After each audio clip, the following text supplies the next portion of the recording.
এক জিনিস তরকারি রান দিলে একবার দুইবারই ভালো লাগে, 3-4 বার ভালো লাগে না। আমরা তো মানুষও কম, এতগুলো আমাকে লাগবে লাই। আমাকে তো গাছের কাঁঠালও লয়।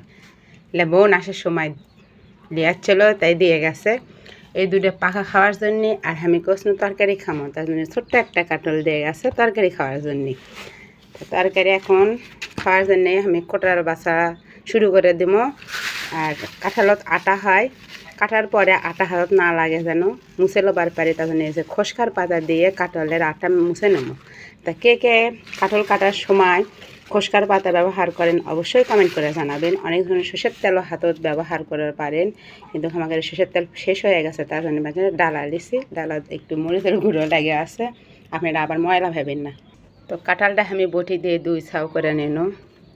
কত আটা লাগে আছে আর অনেকটাই পোক্ত, দেখছেন উঠে যাচ্ছে।